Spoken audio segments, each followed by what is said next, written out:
মৰমৰ ছাত্ৰ-ছাত্ৰীসকল, এই লোক সংস্কৃতি পাঠটো নিশ্চয় ভালদৰে বুজিব পাৰিছা।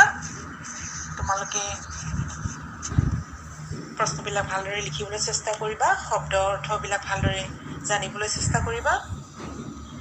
এইদৰে তোমালোকে গমেই পালা গঞা সমাজত মুখে মুখে চলি অহা গদ্যধৰ্মী লোককথা, পুৰাণৰ কথা, সাধু কথা, লোকগীত এইবোৰ শুনিয়েই তেওঁলোকে গাইছিল। আৰু এইবোৰকে কোৱা হৈছিল মৌখিক কবিতা বা বাচিক কবিতা। এনেদৰে এই লোকগীতবোৰকো কেইটামান উপশ্ৰেণীত ভাগ কৰিছে। এই লোকগীত উপশ্ৰেণীত ভাগ কৰিছে কি? লোককবিতা বা লোকগীত, মালিতা বা কাহিনী গীত, ধৰ্মীয় গীত, প্ৰণয় গীত, কৰ্মগীত, উৎসৱ অনুষ্ঠান আদিৰ লগত ধেমালি কৰি গোৱা গীত, তত্ত্বপূৰ্ণ গীত, বিদ্ৰূপাত্মক গীত, যেনেকৈ বিদ্ৰূপ, ইতিকিং বা উপহাস কৰি গোৱা গীত, এনেকুৱা ধৰণৰ গীতো আছে। যে বিভিন্ন এনেকৈ গীতসমূহ বিভিন্ন উৎসৱ পাৰ্বণৰ লগত জড়িত গীতবোৰ ইয়াত জড়িত হৈ আছে। ধৰ্ম অনুষ্ঠানত ধৰ্মীয় গীত গায়, বিভিন্ন বিষয়ত বিভিন্ন সময়ত এই গীতবোৰ ইয়াত গোৱা হয়। চিয়া বা দেহ বিচাৰৰ গীত কেনেকুৱা? আধ্যাত্মিক ভাৱেৰে সিক্ত এই চিয়া গীত বা দেহ বিচাৰৰ গীতবিলাক ভকতসকলে টোকাৰী বজাই গাই ফুৰে। ভকতসকলে যে গাই ফুৰে টোকাৰী বজাই খুব আত্মাত বিলীন হৈ গায় তেওঁলোকে এই শুদ্ধ মনেৰে এই গানবোৰ, একদম আধ্যাত্মিক ভাৱেৰে সিক্ত দেহ বিচাৰৰ গীতবোৰ। ঠিক তেনেদৰে জিকিৰ, বিহুগীত, হুঁচৰি, বিয়া গীত এইবোৰ নিচুকনি গীত, মালিতা, হাইদং গীত, মণিৰাম দেৱান গীত, কিমান গীত আছে। জিকিৰটো তোমালোকে পাইছাই। আজান ফকীৰ চাহ মিলনৰ দ্বাৰাই ৰচিত এই জিকিৰসমূহ ভক্তিমূলক এই জিকিৰবিলাক। জিকিৰৰ শব্দটোৱেই হৈছে আল্লাহৰ নাম স্মৰণ কৰা। এই বিভিন্ন জিকিৰবিলাক তোমালোকে শুনিছা। ঠিক তেনেদৰে বিহুগীতটোতো জানাই আমাৰ জাতীয় উৎসৱ। এই বিহুত পুৰুষ মহিলা উভয় গীত গাই নৃত্য কৰে। আগতেতো বিহু নৃত্য পথাৰৰ বিহু মঞ্চ পালে, হয়নে নহয়? আগতে গঞা ৰাইজে পথাৰত বিহু মাৰিছিল, বিহু নাচিছিল। লাহে লাহে কি হ'ল, ৰুদ্ৰসিংহ দিনৰ পৰাই সেই পথাৰৰ বিহু তেওঁ ৰংঘৰৰ বাকৰিলৈকে লৈ আহিলে। এনেদৰে বিহু মঞ্চ পালেহি। তোমালোকে পাবাই পিছত বিহু ৰচনা ভালদৰে পঢ়িলে। ঠিক এনেদৰে হুঁচৰি, এই হুঁচৰিবিলাকো পুৰুষে ভাগ লয়। এইবিলাকত হুঁচৰিবিলাক দিহানাম গাই ঘোষা পদ গোৱাৰ অন্তত কি হয়, আশীৰ্বাদ দি পেলাই বিহুনামবিলাক গায়। এই গীতবোৰ এয়া ত্ৰিপদী চন্দত ৰচিত।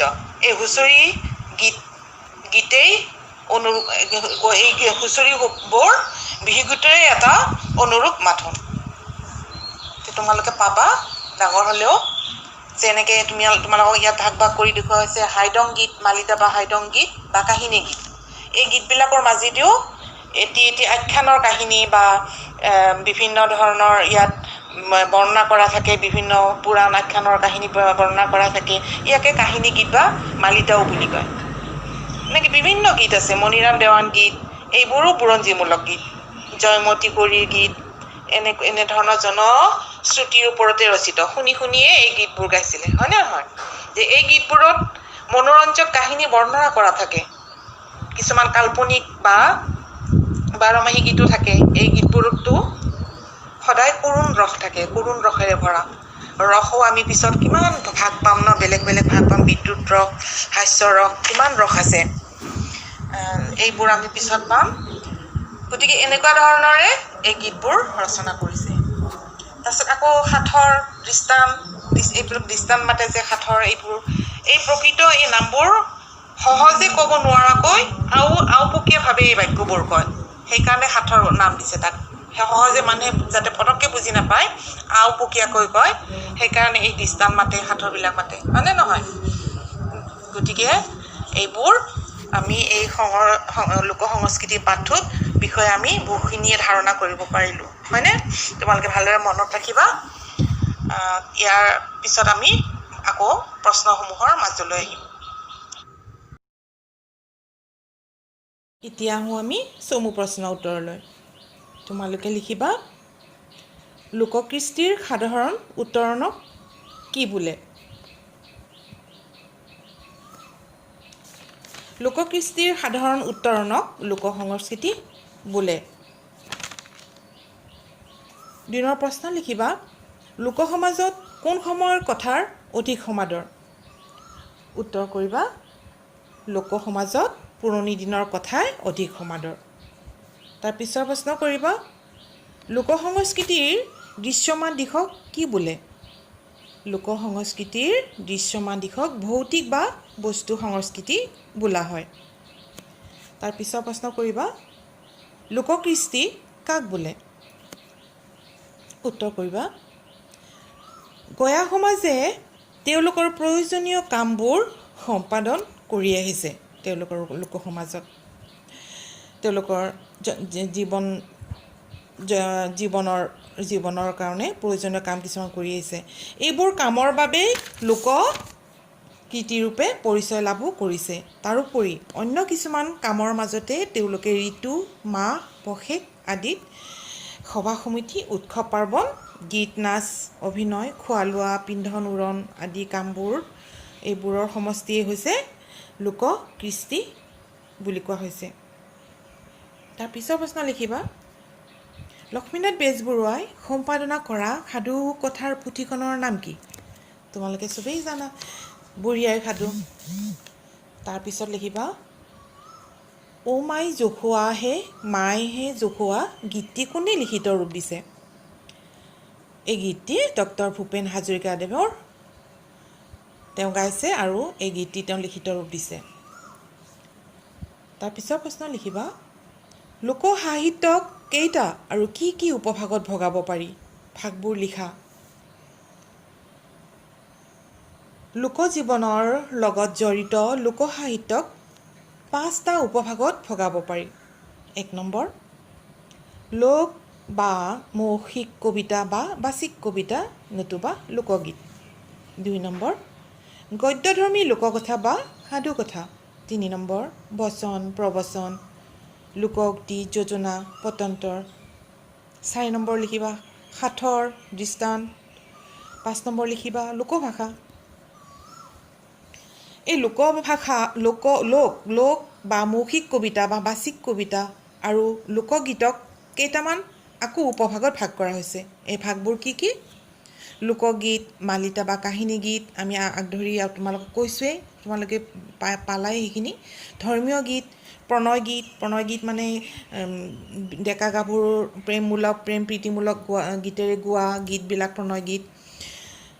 কৰ্মগীত, কাম কৰি থকা সময়ত যিবিলাক তেওঁলোকে গান গাই কাম কৰে, কৰ্মগীত। উৎসৱ অনুষ্ঠান বা সংস্কাৰমূলক গীত বা কেঁচুৱাক খুৱাবলৈ নিচুকনি গীত, লগতে খেল ধেমালিৰ লগত জড়িত গীত আৰু তত্ত্বপূৰ্ণ গীত আদি, বিভিন্ন বিদ্ৰূপাত্মক গীত ইত্যাদি এইবোৰ জড়িত হৈ আছে। নিচুকনি গীত জানাই তোমালোকে, সৰু সৰু ল'ৰা ছোৱালী, কণ শিশুসকলক খুৱাই থ'বৰ কাৰণে খুব মৰমেৰে, খুব শুৱলা মাতেৰে, শুৱলা কণ্ঠৰে সিহঁতক নিচুকায়।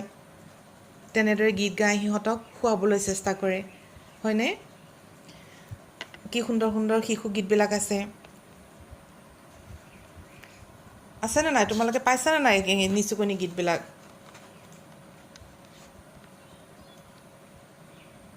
জোনবায়ে বেজী এটি দিয়া, এইবোৰ কিন্তু ধুনীয়া নিচুকনি গীত আছে, হয়নে? জোনবায়ে বেজী এটি দে, শুনে মোৰ গায়নে নে গায়, এনেকৈ পাহৰিলোঁ, এনেকুৱা ধৰণৰ আছে, হয়নে নহয়? বৰ সুন্দৰ সুন্দৰ গীত। ঠিক আছে, তাৰপিছত চোৱা, লোকনাট কিহৰ সমষ্টি বুলি লিখকে কৈছে? যে এই শ্ৰেণীৰ নাটত সংলাপৰ ওপৰত গুৰুত্ব দিয়া হয়নে? নিজৰ ভাষাৰে লিখা।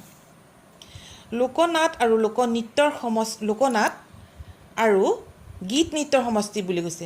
লোকনাটক গীত নৃত্যৰ সমষ্টি বুলি কৈছে। এই শ্ৰেণীৰ নাটত সংলাপৰ ওপৰত গুৰুত্ব দিয়া নহয়, কাৰণ ইয়াৰ প্ৰধান উপাদান হ'ল সংলাপ, কিন্তু লোকনাটত গীত আৰু নৃত্যৰ ওপৰতহে বেছি গুৰুত্ব দিয়া হৈছে।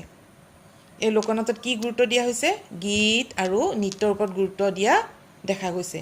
যে এই লোকনাট সাধাৰণতে গয়াসকলৰ জীৱন ধাৰাৰ বিষয়বস্তুৰ আধাৰতে গঢ় লৈ উঠিছে। তোমালোকে বুজি পাইছাই, ধুনীয়াকৈ লিখিব চেষ্টা কৰিবা। সুন্দৰকৈ তোমালোকে নিজৰ নিজৰ ভাষাৰেও লিখিব চেষ্টা কৰিবাচোন দেই।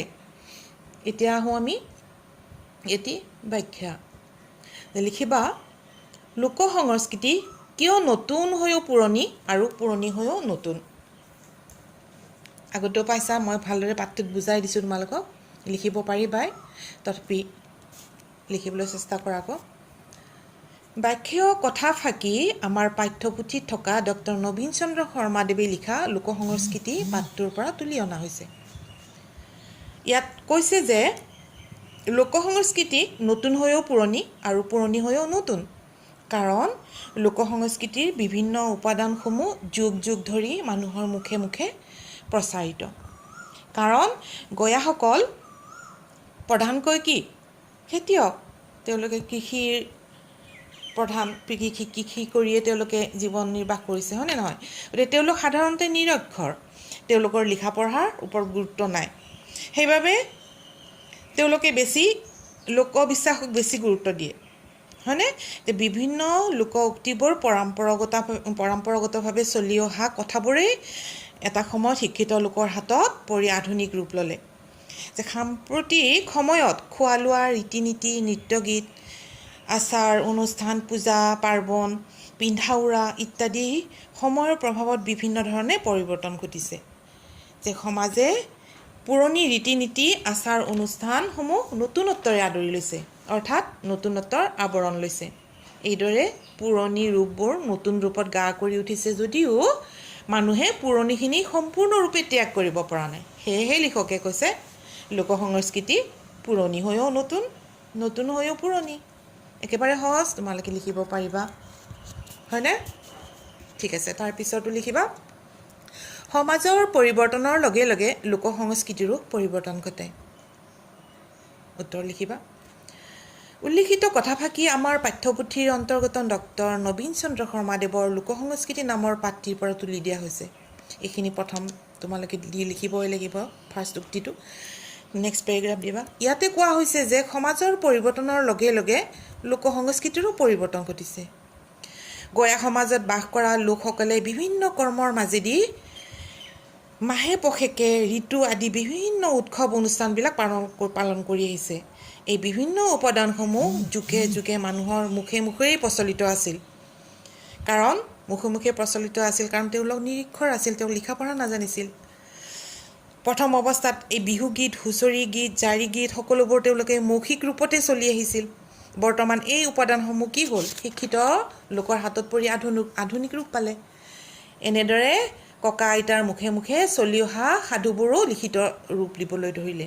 এনেদৰে তোমালোকে পাইছাই, লক্ষ্মীনাথ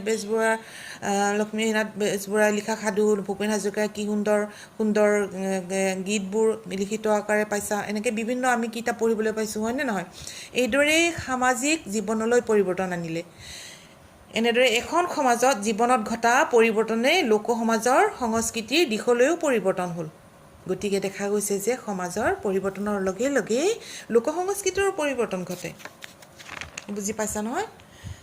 এতিয়া তোমালোকে লিখিবা নত্যবিধি। তোমালোকে নত্যবিধি আগৰ পাঠকেইটাতো দিয়া হৈছিলে, জানাই নত্যবিধি, যি বিধিৰ দ্বাৰাই দন্ত্য ন মূৰ্ধন্য নলৈ সলনি হয়, এই নিয়মকে নত্যবিধি বোলা হয়। গতিকে তোমালোকে সহজভাৱেই জানি থোৱাচোন বৰ্তমান যে সদায় সাধাৰণতে শব্দত থকা ৰি, ৰ আৰু খ, মূৰ্ধন্য খৰ পিছত সদায় মূৰ্ধন্য ন ব্যৱহাৰেই হয়। এইটো সদায় মনত ৰাখি যাবা, তেতিয়া তোমালোকক লিখিবলৈ সহজ হ'ব।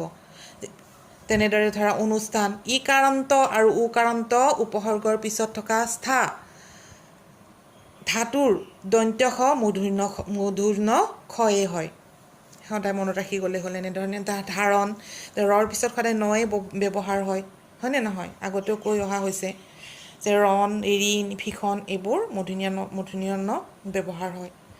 জেৰৰ পিছত সদায় জেৰৰ পিছত থকা সদায় দন্ত্য ন মূৰ্ধন্য ন হয়। তেনেকৈ তোমালোকে লিখি যাব লাগিব। গতিকে সহজ পাবা, এই সহজভাৱেই তোমালোকক দিছোঁ, সেইকাৰণে ধৰিব পৰাকৈ। বহুত দীঘলীয়াকৈ ক'ব গ'লেও তোমালোকৰ মনত নৰব। পিছত আকৌ পাবা তোমালোক, দশম শ্ৰেণীতো পাবা। আকৌ বিপৰীত শব্দও লিখাচোন। কি হ'ব? বিশ্বাস কি হ'ব? অবিশ্বাস। মৌখিক, মৌখিকটো কি হ'ব? লিখিত। সংযোগ, বিচ্ছিন্ন হ'ব। সংযোগ আৰু বিচ্ছিন্ন বিপৰীত শব্দ বা বিয়োগ। প্ৰয়োজনীয়, অপ্ৰয়োজনীয়। জন্ম, মৃত্যু, উচিত, অনুচিত, তেনেকৈ বিপৰীত শব্দ লিখিবা। সমাৰ্থ শব্দও লিখা তেনেদৰে, একে শব্দ একে বুজোৱা শব্দই সমাৰ্থ শব্দ লিখা। গয়া, গয়া, চহা, গাঁৱলীয়া, হয়নে নহয়? গ্ৰামীণ, গ্ৰাম্য ইত্যাদি। পিতা, পিতৃ, দেউতা, পিতা, পিতাই ইত্যাদি হয়। যেনে বেমাৰ, নৰিয়া, অসুখ, ৰোগ, হয়নে নহয়? চহৰ, চহৰটো লিখিবা। নগৰ লিখিবা, মহানগৰ লিখিবা। লোক, জন, গয়া, ব্যক্তি, এনেদৰে লিখি যাবা তোমালোকে। আৰু শব্দ অৰ্থবোৰ সদায় ভালদৰে মনত ৰাখিবা। আৰু লেচন তোমালোকে ভালদৰে লেচন পাঠ কৰিব লাগিব আৰু খুব মনত ৰাখিব লাগিব তোমালোকে। অধ্যয়ন লাগিব দেই, অধ্যয়ন অতিকৈ জৰুৰী।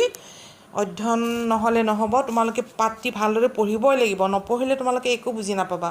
ভালদৰে মই তোমালোকক পাঠটো বুজাই দিছোঁ। বুজি লোৱাৰ পিছত প্ৰশ্ন উত্তৰ এনেও লিখিব পাৰিবা, যদিও মই তোমালোকক প্ৰশ্নবিলাক দি দিছোঁ। আজিলৈ আহোঁ, আমি নেক্সট পাঠত আকৌ লগ পাম দেই।